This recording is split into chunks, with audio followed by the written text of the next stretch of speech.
Storyteller's Thread, a monthly podcast devoted to young adult literature and the art of storytelling. I'm your host, Sean Connors. On each episode, we invite an author for young adults to take us inside their work, and in doing so, to talk about their writing process, their inspiration for writing for young readers, and the general ins and outs of earning a living as a professional storyteller. So, whether you're a compulsive reader, an aspiring writer, a teacher or librarian, or simply a frustrated reader who's counting the hours until you get home and dive back into that novel that's waiting for you on your nightstand, this is the place for you.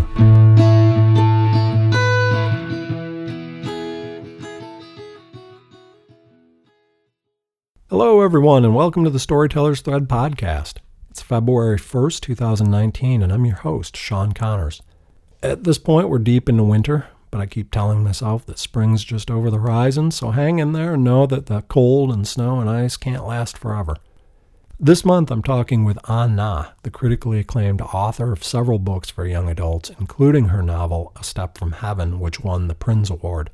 I had the opportunity to meet Na several years ago and was just so incredibly impressed with her. She's smart, funny, thoughtful, and an absolutely beautiful writer, and from the moment that I had conceived of this podcast, I knew that I wanted to have her on as a guest. So I'm grateful to Na for making time to talk with me about her work, including her newest novel, The Place Between Breaths, which was published just this past year. It's unlike anything that she's written before, I think, and it tackles the issue of mental illness in a thoughtful and really unique way. So I definitely encourage you to add it to your reading wish list if you keep one. As always, if you enjoy the Storyteller's Thread podcast, please take a moment to rate it. You can find the show on iTunes, and I'm happy to say, as of just last month, on Google Play Music now as well. Even easier, tell a friend about the show, and together we'll build an audience for it one listener at a time. Thanks as always for listening to this podcast, and I hope you'll enjoy this month's episode of the Storyteller's Thread.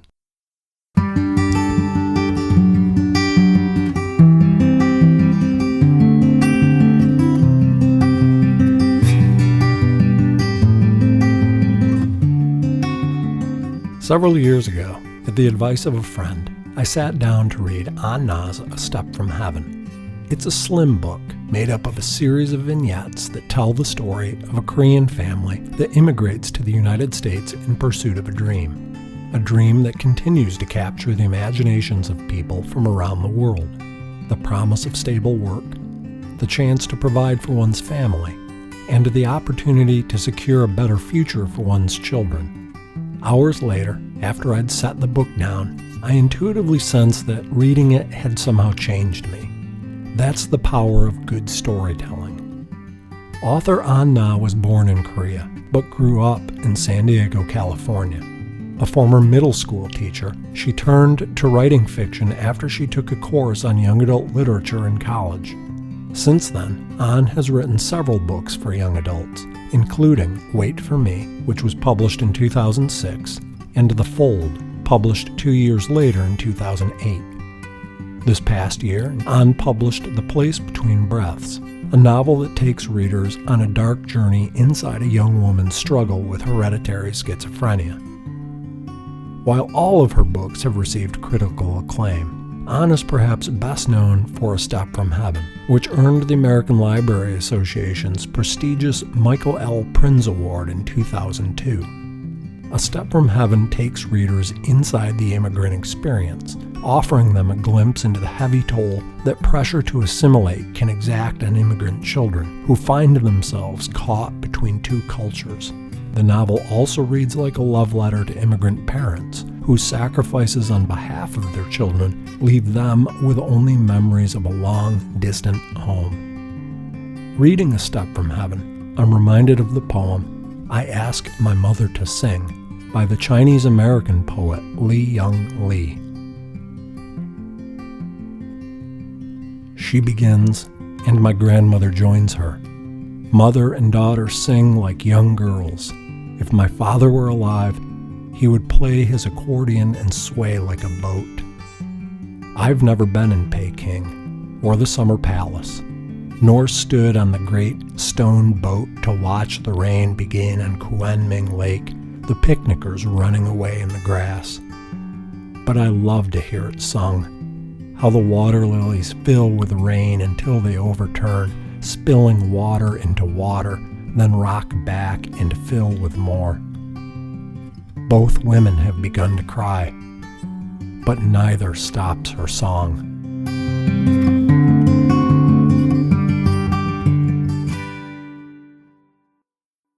Because your cultural background is so foundational to your work, I'd like to start off by talking about your biography a bit. You were born in Korea, and you later immigrated to the United States with your parents.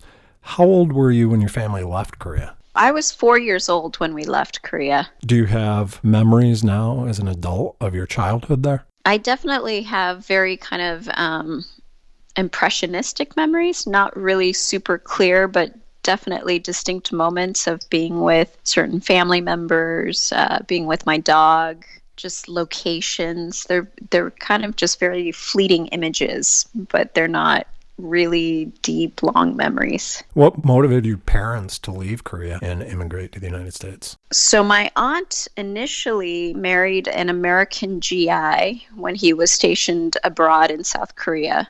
And they got married and immigrated to the United States, to San Diego in particular. And once she received her citizenship, that allowed for her family to apply for a visa to immigrate over.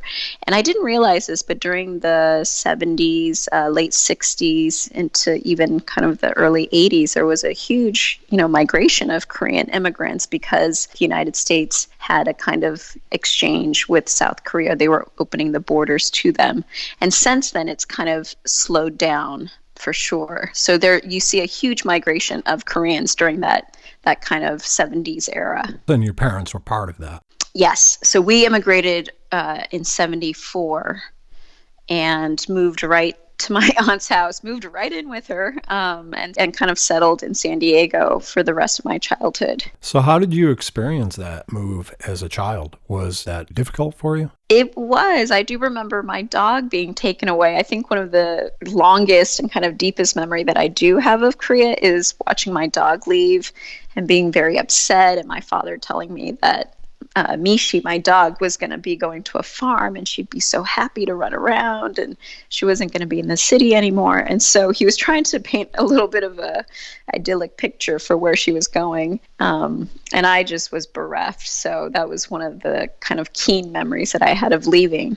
And then I remember looking at photos of us at the Seoul International Airport, and we're with all our families. And back then, everybody could be in the, past the security area by the gates. So we were all wandering around the airport, and there's pictures of us.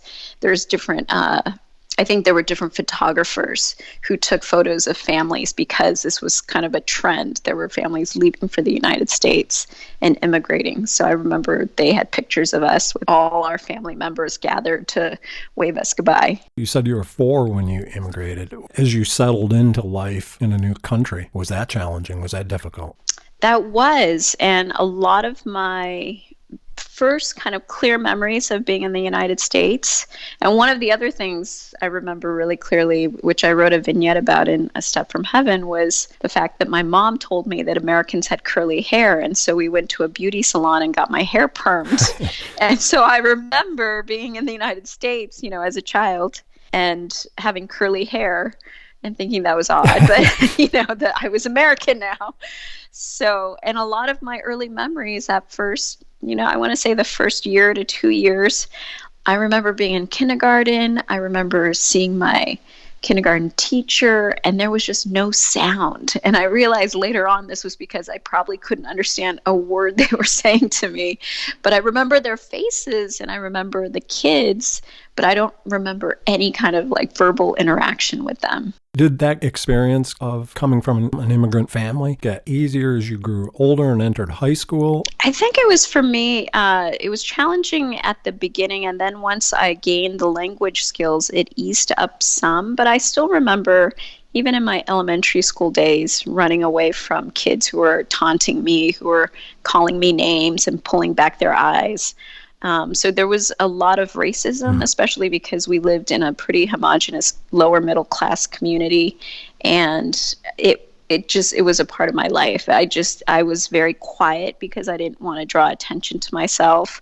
I became very introverted and shy, and didn't really want to, engage with too many people. I knew who my safe people were, which were my best friends, and there was one or two in the neighborhood.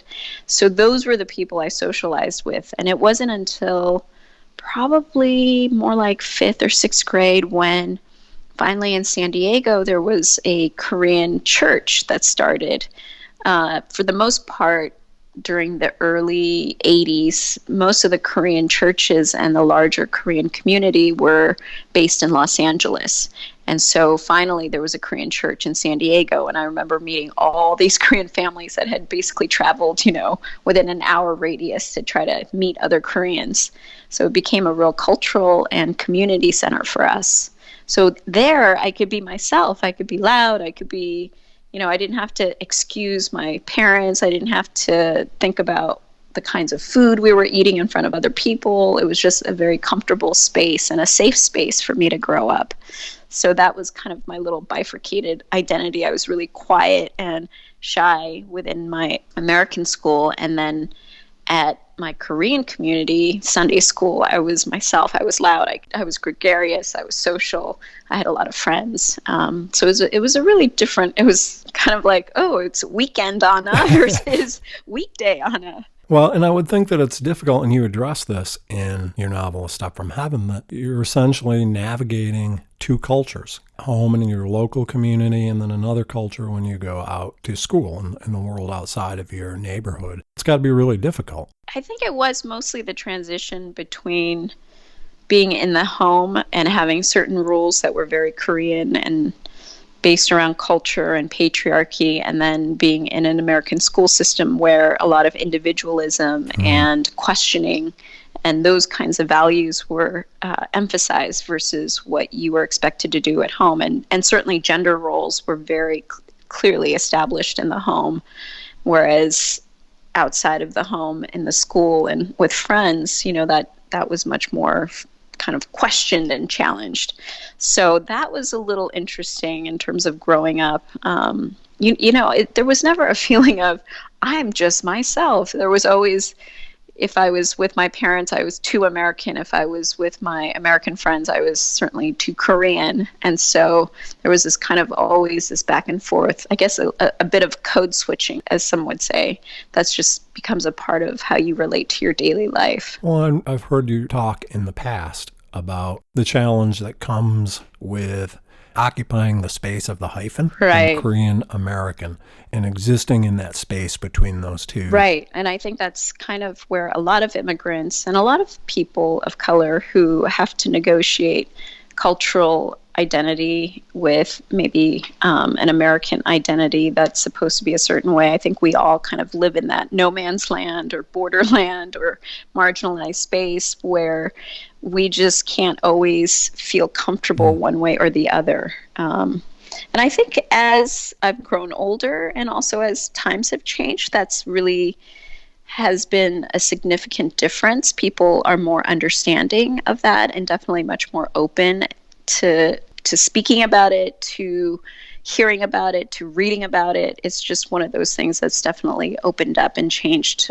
recently. I want to say even within the last, 10 to 20 years. In what way do you mean that it's changed? I think, if we just take a look at books, at literature, the amount of people of color who are publishing now and really talking about their identities and talking about their growing up stories and the struggles that they faced, the kinds of books that existed when I was publishing, I was, there was a handful of us doing that kind of work back in the day. And even before that, it was so hard to find stories that I could relate to. And, honestly, there was maybe Maxine Hong Kingston's Woman Warrior and Sandra Cisneros' House on Mango Street. But outside of that, that kind of literature did not exist for young people. And then when I was publishing, certainly there was a couple more stories. And nowadays, if you just even look at the Newbery and Prince Award winners and honors, you see the plethora and the diversity of stories and voices that are now available to young readers, which is just phenomenal to me. And that's been recent. That's through the movement of We Need Diverse Books. It's been through the movement of different writers really talking about the need for more stories, more authors, more just representation, whether it's in literature or media. It's one of those things that has been really pushed. So I feel like that's a different cultural situation that kids are growing up in nowadays than the time that I grew up in. You mentioned you're being part of a generation of writers who began to open the door to that sort of change in the publishing industry. So I want to talk a little bit about your career as a writer. I believe you did your undergraduate work at Amherst College. Is that right? Correct. After you graduated from Amherst, you went on to teach middle school English and history? Correct. Were you writing at that time, or is that something that came later? Well, I was writing because I knew by the end of my senior year at Amherst College, I knew that I wanted to be a writer. It was something that I had just discovered and felt a lot of excitement about. And so I started to write for myself picture books and little vignettes. And then when I was teaching, I would just do it on the side. But I was constantly looking at programs, trying to figure out if I could go for the summer to do a workshop. And I just happened to stumble upon an advertisement that the organization currently is called Vermont College for the Fine Arts. But back then it was Norwich University, and they had just started a low residency MFA in writing for children and young adults. And I remember seeing this advertisement and seeing these authors that I had read as a child and being completely blown away that there was an MFA where I could go and study this. So I immediately applied and got in, probably because I was the second class ever in this MFA program. Yeah, so I was there at the very inception of it. They had just started the program the winter before, and I came in that summer. And so I enrolled and started on the path of developing a career to being a writer.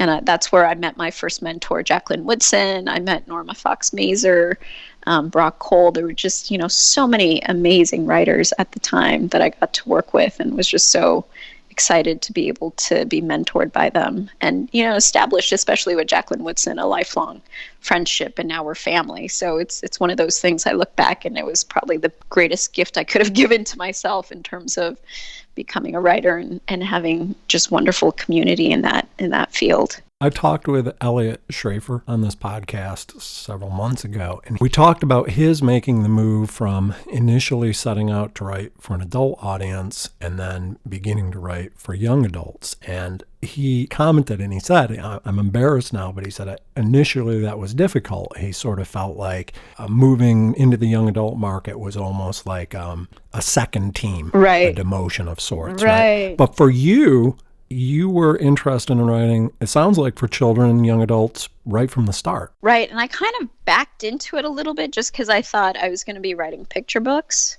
But once I started in the program, and actually Jackie was the one, she had been reading my vignettes, and she said, this is your voice. This is what you need to write. And so at that point, I had a sense that I had more to say. So I backed off from picture books and just started writing vignettes. And that's how the first novel started. It was really through the encouragement of Jackie that I kind of felt like I had something more to say than just talking rabbits. Yeah. Not that all picture books have to be about talking rabbits, but at that point, was when I understood that I had more of a voice in terms of longer fiction. So what is it about the child or young adult audience that appeals to you as a writer? Oh, I think it's, a lot of writers talk about healing wounds, and for sure, looking back at my experience, the child in me that wanted and needed literature that spoke to the experiences that I was having, that just didn't exist when I was first starting to write. And so I definitely felt like this was an important place for me to be in terms of writing to that child need, and knowing that there were other immigrant children out there who probably faced similar situations of isolation and alienation.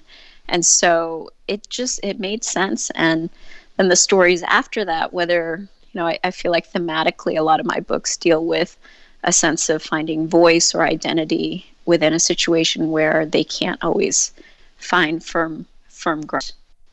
And definitely Place Between Breaths is a little bit different, but still kind of similar in the sense of trying to find oneself in a situation that feels very isolating. I've never heard that expression, writing to heal wounds. clearly writing is a cathartic process for you. Yes, I definitely go towards or create stories that deal with situations and issues that feel really present or have felt present in my life. I think I can tell you where each story originated and why that story needed to be told in the way that it needed to be told. And they all kind of stem from different experiences that I had. And I'm definitely one of those writers that believes that if you don't place some part of yourself, whether it's an emotion or a deep concern or a question in a book, it's just not going to resonate to the readers. I find that the books that I generally gravitate towards, that I find the most deeply affecting and resonating, are the ones where it seems like the writers really given a part of themselves to the characters and to the story. You've mentioned your participation in the MFA program at the Vermont College of Fine Arts, and I'm curious, this will sound like a neophyte question, but what did you learn about writing fiction in an MFA program that you don't think you could have learned simply from writing fiction day in and day out? I think a lot of people, you could do both courses, and it's interesting because when I'm mentoring and working with students in my MFA program, so now I'm teaching there, I'm on faculty, there's a big question of money. These people are spending a ton of money to come and learn something that often, can be kind of self-taught. But so what I have learned, and this is coming from a place of having gone through a program and also now currently self-teaching myself how to do other writing forms like screenwriting in particular. So the difference, I feel like when you go to an MFA program, it's almost like a shortcut. It's because there's a certain code and a code of craft that has to be learned. It's identifying issues within the writing. It's learning about how to do something particularly well, whether it's, say, creating more three-dimensional characters or thinking about how to plot with more tension. Those are all things that you can probably read and learn on your own. But at the same time, if you took a class in it, that code is going to be broken down for you much faster in a more succinct way and in a way that forces you to, you're basically saying, I'm going to bet on my education, I'm going to invest in it, and I'm going to learn to do this in a couple years versus I could do this in 10 years and kind of meander my way around and, having to try to, I've taken a couple workshops and things like that, but I haven't enrolled in any serious kind of program which would help me break the code in 2 years.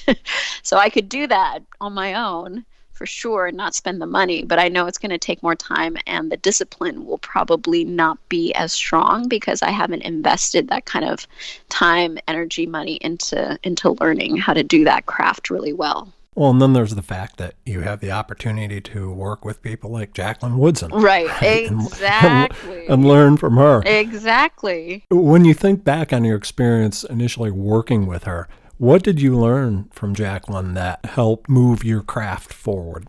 So Jackie is a big proponent of put your heart right there. And you see that in her work, and she expects the same of her students. She basically, I thought I knew what I was doing, but oh my gosh, she's like, no, go deeper. You need to get this off the surface and go deeper.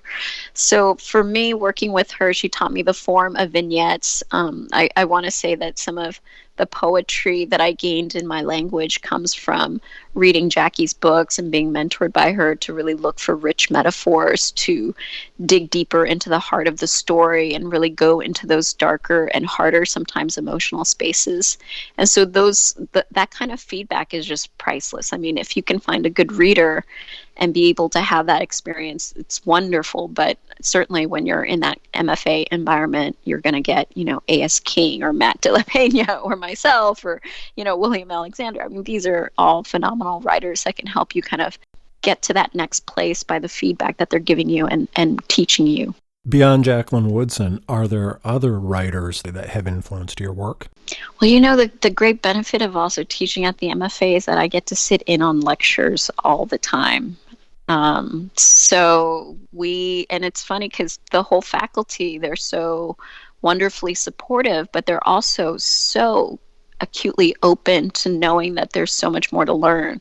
And so you'll see at any of the given lectures, probably, if not all, most of faculty sitting and listening and taking notes. So I get the benefit of hearing, amazing speakers all the time, and then having guest speakers like E.B. Zuboy came this last residency and came to speak, and she's an alum, and Kekla Magoon and Varian Johnson, who just, they both got Coretta Scott King Honors, and they spoke and lectured. And so it's that environment of being with so many creative people who are really out there doing their best work that kind of makes you want to do your best work as well.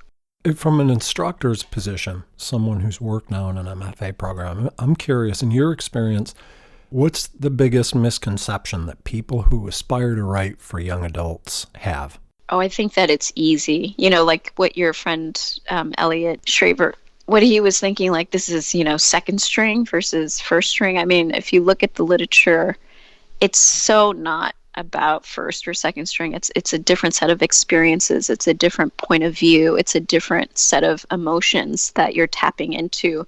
And none of that distracts from the amazing writing that's still happening within those stories. And so I think a lot of people look down upon children's literature and young adult literature just simply because they haven't taken the time to read and familiarize themselves with that body of work. And it's that way with education in general. I think a lot of people don't respect teachers the way that they need to be respected, or educators. It's just, anybody who works with children and young adults have that kind of stigma of your job is not significant because you're not like shaking the world, you're not making all this money, you're not doing X, Y, and Z, and which is completely the opposite of what should be the case, right? Absolutely.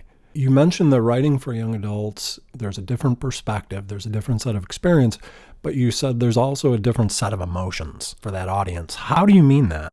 Well, I think, in particular, because I do really work with young adult literature, young adult literature is infinitely interested in the ways in which young people are trying to differentiate themselves from family, from friends, from peers. They're trying to form their own identity against the backdrop of what they've been brought up with, against political, cultural, all sorts of situations that are coming at them, and they're trying to form a sense of who they are, the voice that they want to have in the world, and some of the struggles of trying to gain access to that voice sometimes. And so that emotion of trying to capture a particular perspective that is, and there's all sorts of cliches about, they're so angst-ridden and emotional, and that's true. It is a heightened awareness of time, developmentally, brain-wise, body-wise, all those things are going at high speed. And so for them, that particular set of emotions are very distinct versus once they get into their 20s and 30s, those are other issues, grown-up issues, mortgages, things like that, jobs. But during those high school and first kind of years in college, I want to say that it's really an identity formation time. How do you deal as a writer with the fact that you're writing for an audience that you're not any longer situated in? Right. You're writing for this audience, but by necessity from an outsider's perspective, an adult perspective. How do you navigate that? Well, I think one of the things is to have children. And the other thing is... That's helpful. Yeah, that's helpful. The other part is, when I am engaging, when I do school visits and I'm with teens, listening to them, really trying to engage with them on their level versus talking down to them. The other thing is those emotions that you had as a teen and that you had as a middle schooler and as somebody in elementary school, those emotions don't go away. They might be faded a little bit, but I think if you asked me to think about this one moment during 5th grade or whatever, I could still go back there and think about it and tap into that feeling really quickly because it's something that I care about and want to be able to convey to those readers. And so it's not so much from an outsider because we were all at that point, at one point, that age. I mean, developmentally, those middle grade readers, those young adult readers, they're all dealing with similar developmental issues. And so I don't know that it's from an outsider perspective more as, getting deeper within your own kind of emotions and feelings from that time. I want to talk about your books, and especially A Step from Heaven, because it's such an amazing book. It's just such an amazing story. The story, for people who are listening to the podcast and who haven't read it yet, and you need to read it, it's the story of a Korean girl, Youngju, whose family immigrates to the United States. And just talking with you this morning, clearly there are autobiographical aspects entwined in this story. What motivated you to write that book? So definitely feeling those moments of alienation and not having stories that reflected the way that I felt growing up in a community that was fairly homogenous. I definitely wanted to be able to share that experience with readers, because this was the book that would probably have gotten me through those moments of feeling lonely and sad and unsure of myself, whether it was in the home or out in school. So that was my main concern when I was starting to write the vignettes. They came from a place of memory and of, again, needing to go back and heal those places that were still wounded and needing some light in that situation. And it was also in homage to Sandra Cisneros, who was the first author, and that book, House on Mango Street, to this day I still teach it because it's so incredibly poignant. It's so incredibly rich with just all sorts of different issues, whether it's being brown or poor or not fitting in your own neighborhood, wanting to escape your neighborhood. I mean, these are all emotions that don't just go away, and translates to so many different cultures and situations. And so when I first read that book in college, I just remember holding it and thinking, this is me. I'm Esperanza. This is where I am. And I just couldn't believe it. And it was so moving for me to read a book that spoke to some of those issues that I had felt so keenly in my younger years. And so going back and trying to write my story, I knew that I wanted to do it in the way that Cisneros had done it for me, which is to give memories and to give insight into some of those tougher, harder emotions of growing up in a situation where you didn't feel comfortable all the time. Do you think that there's something about the vignette form that lends itself to doing that kind of work? I think so. I think vignettes, because it is really a moment in time. It captures emotions. It can be poetic. Definitely it's based on metaphor. And so the form itself lends really well to thinking about memory, because memories also take on that kind of very ephemeral and episodic and impressionistic feeling for folks. It's never a straight narrative. It's often, just a very, and I call it a memory bubble. I think of it as like coming back and you're just kind of opened up into a moment in time. And vignettes have that same really beautiful quality of being able to open you up into a moment, and then it just kind of dissipates and goes away, and then another little moment opens up. I'm thinking about especially the sequences that involve Youngju's relationship with her mother and the emotion that runs between them. It's such a powerful relationship. It's not idealized. It's a very complex relationship that they have with one another. And there's a moment when Youngju's mother tells her she represents her hope. Right. What do you understand Uma to mean when she refers to Youngju as her hope? Well, I remember as a child, my mom telling me very clearly that as a woman, as a girl, our hope resided in education, because if I could fend for myself, then there was no need to rely upon a man.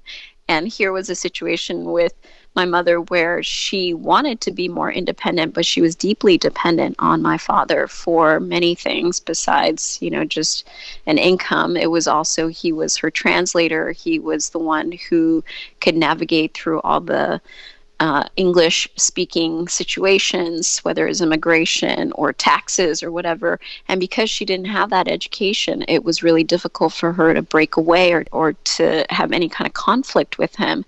And I think what she saw in us as we were being educated in the American system was an opportunity for us to be independent and not be dependent on some man. And that would mean that we had the freedom to make choices for ourselves.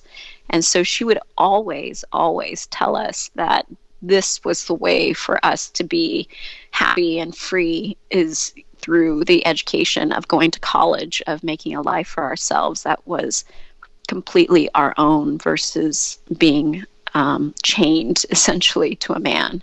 So that was something that I grew up knowing, and that was encouraged.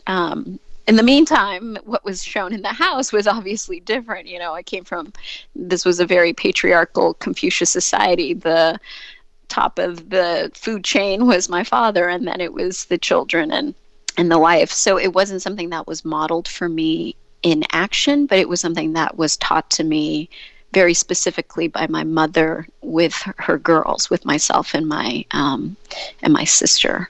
And so that's the relationship that I think I see in the novel. Amma can do one thing, and it's because it's expected of her. And yet the things that she tells Youngju is very different. It's and what she tries to model in terms of being able to try to make an independent life after Appa leaves is, again, a model of trying to become your own person in a situation where you don't have a lot of power. I want to follow that theme a little bit more. In A Step from Heaven and in your second novel, Wait for Me, you explore the pressure that children of immigrant parents sometimes feel to succeed. In A Step from Heaven, Youngju manages that pressure fairly seamlessly, but in Wait for Me, it's somewhat debilitating for Mina, the protagonist, who describes her mother at one point as expecting her to be perfect. When you reflect on your childhood, where would you situate yourself on that continuum? Did you feel that pressure to succeed? And if so, how did you deal with it? Yeah, I definitely felt the pressure to succeed, not only because, we were reminded that my parents had immigrated so that we could have educational opportunities. And on top of that, knowing that we were going to be the first, hopefully in our family to go to college. So that pressure was definitely external, but it was also internal, because I realized at a pretty young age that the way out of any kind of situation was to find independence. And that often came with education. And so I wanted to get away from this kind of patriarchal, insular community and family and experience something much broader. And so I knew if I found a way to get to college and got financial aid or scholarships or grants, that was going to be my ticket out to experiencing life, because I could see, what was happening within the family, and then knowing that there was a broader world. And so I pushed myself to work really hard, and I got the good grades, and I got into Amherst, and it wasn't a coincidence that I chose this college that was 3,000 miles away, because I definitely got into UC schools. And my father at one point tried to bribe me and say, I'll buy you a car if you go to UCLA or UC San Diego and stay close to home. But I got, I was like, I'm going. And I got myself on a plane, and I remember arranging it all by myself. I bought the plane ticket.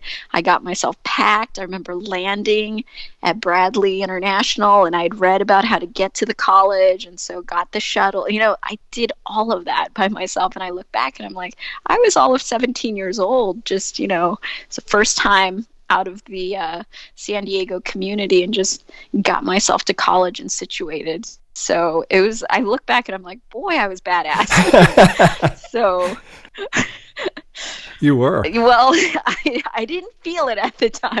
I just knew that I wanted more than what my parents could give me. And I knew that I could try to figure it out. Like, I knew that I had the brains at least to figure it out. And so I just I think this is why young adults do what they do, that are not often considered smart. They just go for it. And so I just went for it and landed at Amherst and had an amazing experience. If you were to write A Step from Heaven today, in our current political climate where immigration is such an utterly polarized issue. Yeah. Do you imagine the story would change in any way?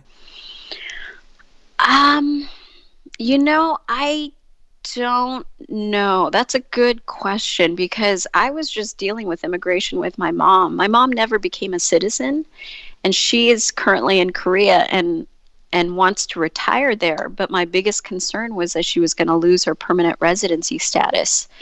And I thought she should come back and get her citizenship. And so we were trying to figure all this out. And at one point I was talking to Jackie's wife, Juliet, and we were talking about the elderly care and the healthcare system in Korea, and we're looking it up, and it is so much more advanced and evolved than our system. And Juliet was asking me, she said, "Do you really want your mom to come back here?" And I realized, no, it's because I'm so fearful about her losing her residency status because of the rhetoric and all the issues and the conflicts that's been currently in our political arena and in our societal arena. I mean, it's incredible, these stories. I'm heartbroken. It's just so difficult to listen to these stories of families being separated, of people just waiting to find asylum and not being able to be heard. And so I think I'm keenly aware of how precious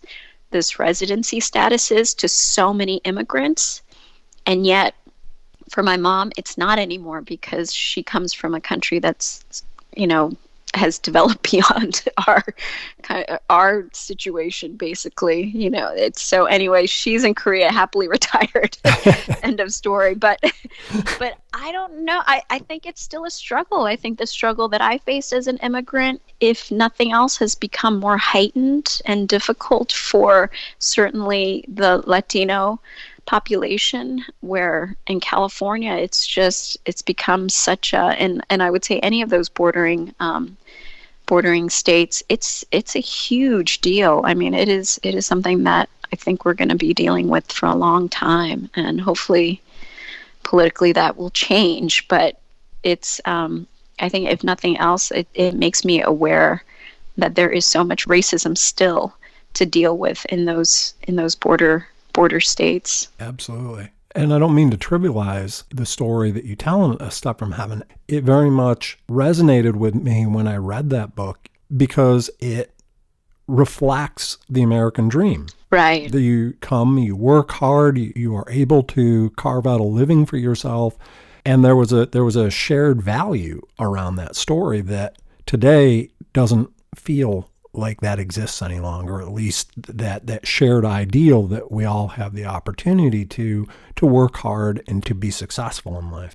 Right. Although then you look at all the immigrants waiting at the border, and they believe in that dream, and they believe there's safety and opportunity here still. And it's one of the, boy, what a huge disconnect, right? Yeah, absolutely.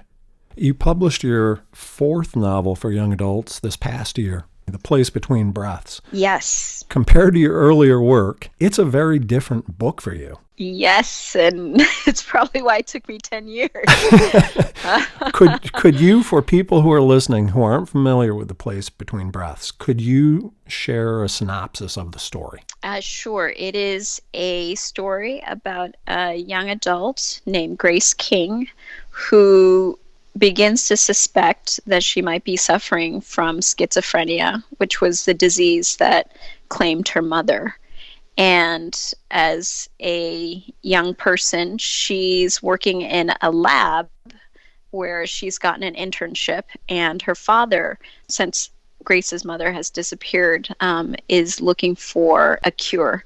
And basically he's working as a headhunter for this laboratory and bringing different scientists to try and locate a gene that would identify schizophrenia within patients. And it's basically the story of Grace's unraveling, but it's also a story of trying to understand one's identity, given that genetically you're predisposed to a disease that's going to rob you of any sense of identity. So she comes to basically an existential crisis about what she needs to do, and basically looking at the choices that she does have before she might succumb to the disease. What inspired you to write a book that explores mental illness? So I began this novel, it's now probably been almost 15 years, Yeah, it's been about 15 years. So I started the novel soon after my brother passed away, and he had been missing from us for several years, and we had been trying to find him. The last contact that we had was that he had been in a state mental facility and released, but then he disappeared right after he was released. He literally, my mom was trying to drive him to a halfway house that we had secured so that he could get treatment, and he made her stop the car, and he got out and took her money and disappeared. And from that point on, we had tried searching for him but couldn't find him. And several years after that, the next point of contact was the police getting in touch with my parents and letting them know that he had committed suicide and there were his belongings to take care of and things like that. So at that point, my mom gave me a bunch of his notebooks, and I was reading through his notebooks, and that's when I started to go down the rabbit hole of trying to understand what he had been going through. I think the way that I process grief and process anything for that matter, is to just start reading as much as I can about the situation. And so I started to read books about genetics and about schizophrenia and about, first person accounts of living with it. So just really trying to get a sense of failing him, because we couldn't locate him, because we didn't know how to diagnose, or we didn't know to get him treatment for a long time. He had been self-medicating. He was a drug addict. He was selling, just doing all these things that in our minds, he had become the black sheep. He had gotten off he was off the path, all these kinds of things where we kind of have our more traditional ideas about that situation. But in reality, he probably was self-medicating. He probably had been suffering from kind of the prodrome phase, the beginning phases of it, for a long time, and then until he finally had his psychotic break. And so I started from that place of trying to understand and had to put it down several times, and actually wrote my third novel. Finished my third novel, even though I had started The Place Between Breaths, I think probably before that. So I just kept coming back to it because it was a story that I needed to tell. It was a story that I needed to understand and figure out for myself. And so it took a long time to finally find the form for it, because I worry about structure a lot. I'm not one of those writers that's married to a traditional chapter by chapter narrative. And the story itself is a hard question. I mean, what do you do and especially given all the technology and understanding of science and genetics that we have right now, what do you do if you know that you have a gene for breast cancer? You test positive for the BRCA gene, you test positive for Huntington's.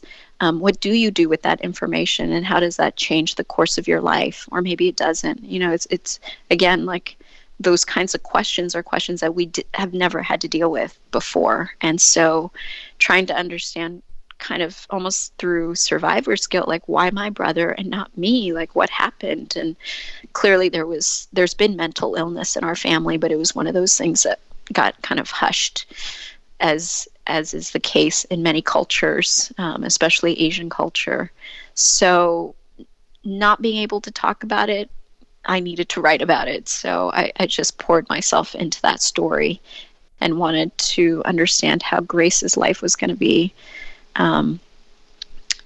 while she grappled with this disease. And also probably in some way trying to understand what happened with my brother. So this is another example of writing being cathartic, writing coming from a very personal place for you and serving as a way to explore issues in your life. Right. And it for a long time, the grief was too close to me, so I couldn't finish it. And it took me a long time to finally get to a place where the grief wasn't overwhelming when I started to write it, so that I could finally finish it. I was actually going to ask you, not knowing the origins of the story, I was actually going to ask you, I talked with Cherie L. Smith, a young adult author, just a few months ago, and we were talking about her interest in World War II narratives. And as we were talking, she described how writing about dark issues can take a toll on you as a writer. Right. And it sounds like that's something you experienced as you were working on this story. How do you deal with that? So I think that's probably when I came up with the narrative device of her father is infinitely, possessed by finding some kind of cure, of trying to make some kind of difference. Because when we look at folks who are suffering from things that seem, just like this just tide wall of just sadness, there are the ones who deal with it by looking for points of hope. And so Grace's father never stops hoping. Like, he's just, and for her, it's too overwhelming to constantly look at him and know that he's just hoping to find Grace's mom, hoping to find the genetic link, hoping to find the gene that would identify schizophrenia, hoping to find new drugs and treatments that would allow schizophrenics to kind of break through their psychoses. So he is the balance to Grace, who feels completely overwhelmed and unable to see a life ahead of her that could be a life that she could call her own. And here is Dad just completely on the other spectrum, hoping and hoping. And I think for me, when I was trying to figure out the structure of the novel, I'd written it with the idea that this was a DNA strand that past, present, and future were going to weave back and forth in the way that genetics weaves back and forth in our family and in our bodies and in our history. So I wanted that to be the strand that I was weaving, but I had also chosen to tell it in 4 seasons. And so if you do the math, 3 and 4, so 3 tenses, past, present, and future, doesn't go with 4 seasons. And so I kept struggling with the structure, and I was at my wit's end. I was going to just give up at that point. And finally, I was reading this other book, and I can't even remember what the book was, but this like cloud broke, and I realized, oh, the 4th season is timeless. It's everything that you can't explain. It's the 4th dimension, whether you call it hope or miracles or faith or religion or, this is what we constantly strive for. We have to find something that allows us to deal with the darkness. And so here's this history of Grace and her family weaving back and forth between past, present, and future. And then the 4th voice is the voice of somebody who truly wants to hope and believe and has faith that there can be a different future than the one that Grace sees for herself and the one that's genetically coded. Did you find that structure allow you to create some distance between yourself and the story? Oh, absolutely. And then I was like, okay, I can finish this book now. Because it was getting really dark, and I was like, I just didn't want to keep returning to this really hopeless book. And so once I figured out that there was hope and that there was a way to still tell a story that's real and true to the disease, but also what's still real and true, which is that there are so many people who are deeply passionate about finding drugs, of finding cures, of doing the work in the lab, of being connected to family members who suffer from the disease, in all sorts of different capacities, who are so deeply committed to helping. That's the part for me that it's like that allowed me to finish the book, basically.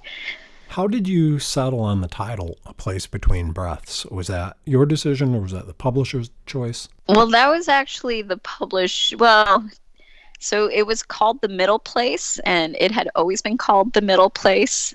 And it got to a point where I think marketing said, middle is not a sexy word. So at that point, and you try not to always listen to marketing and sales But my editor did ask me to consider if there were other titles that might work. And if none of them worked, then she was fine pushing for the middle place. But we did sit down and we kind of batted titles back and forth that would still evoke the same emotion of what the title The Middle Place meant to me. So what did that title mean to you? Well, the middle place was a limbo state for me. It was the state of grace mentally, basically understanding that she was suffering from schizophrenia but not wanting to face it. And there's this amazing moment within schizophrenic patients called the prodrome phase, when it's the last time that they will remember and see their lives before they develop the disease. They see that in entirety and with clarity, and it's the first time that they see the life that's coming at them with all of the hallucinations, voices, the psychoses, all those things that are coming at them.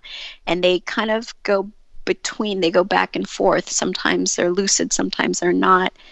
And it's that phase between transitioning over into having the full-blown disease. And so Grace is in that middle place of knowing what's coming for her, but also understanding the life that she's led and the history that she's had with her mom and what her mom probably went through. And so being in that middle place of seeing everything and the decisions that you do have and the decisions that you no longer have, and trying to figure out who she wants to be in that moment. So for me, it was always, this is the state of Grace. She's in the middle place, and this is where we find her when we come into the story. And so the other place, so then when we were batting around titles, and I think my editor said something about the place or in between. And so then I played with the words a little bit, and I said, well, what about the place between breaths, which kind of feels the same as this kind of limbo middle place. So then she said, yes. And we went with that. In the time that we have left, I want to talk about your work as a writer.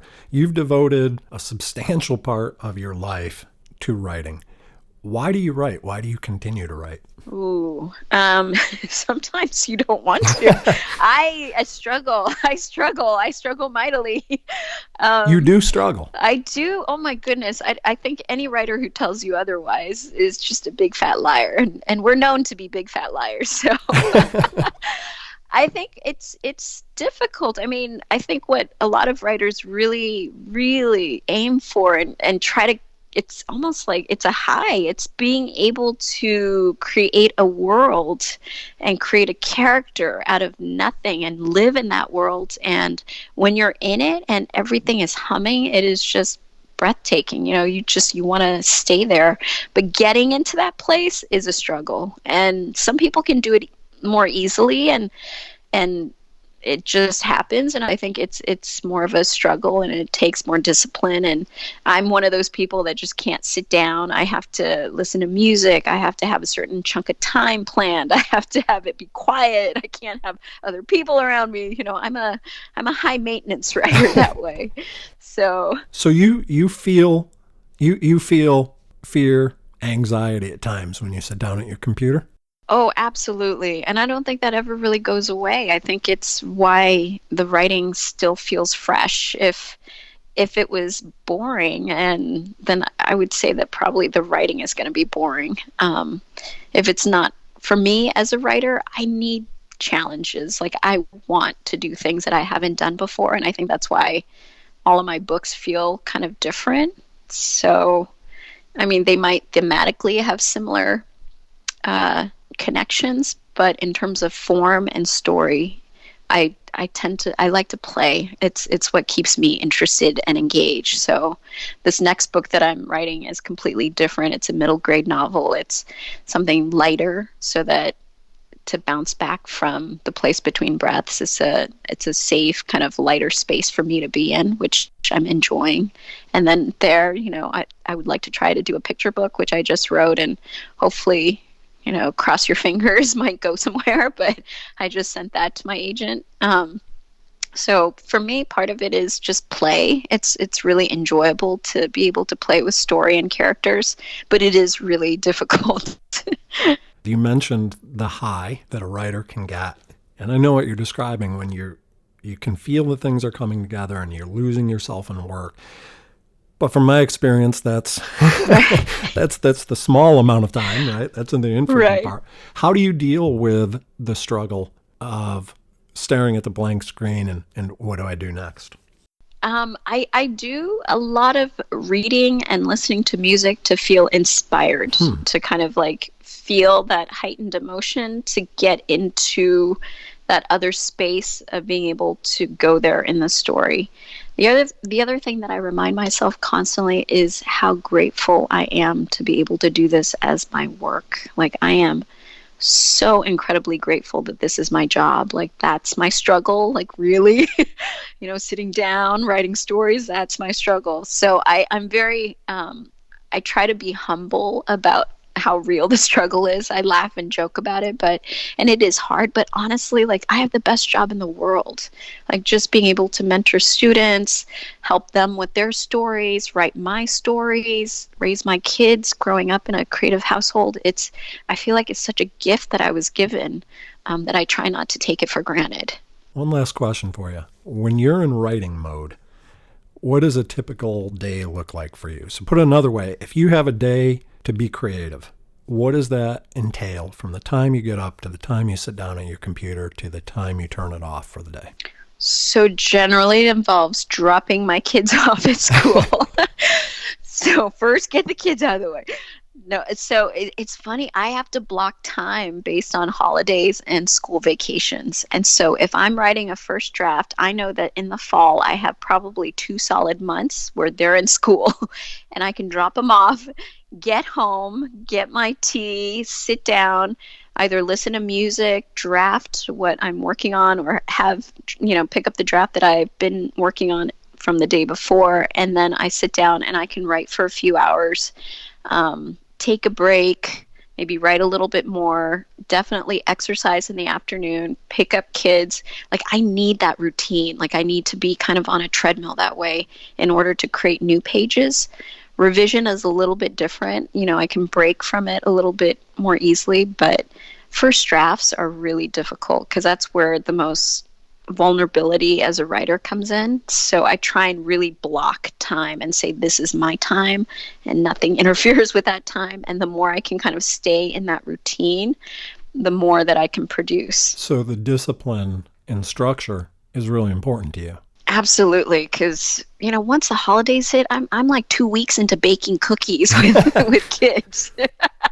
I mean, you don't really have a break in terms of being a mom, and I love it because they're gonna go away at some point. So I try to enjoy as much of that as I can while they're still with me. So I love being able to balance both, but I do know as a writer, the things that help me get back into my writing world versus the things that are going to just make me procrastinate and pop right out. That really resonates with me, what you're describing. And I think that there's a perception that when you write for a living, or a part of your career involves a substantial amount of writing, I think that people underestimate the discipline that requires to force yourself to carve out that time and to show up every morning and to do the work, the hard work of writing. And I can appreciate why that structure, especially with family and children, I can appreciate why that structure would be so valuable to you. Yeah, no, I've discovered it over many years.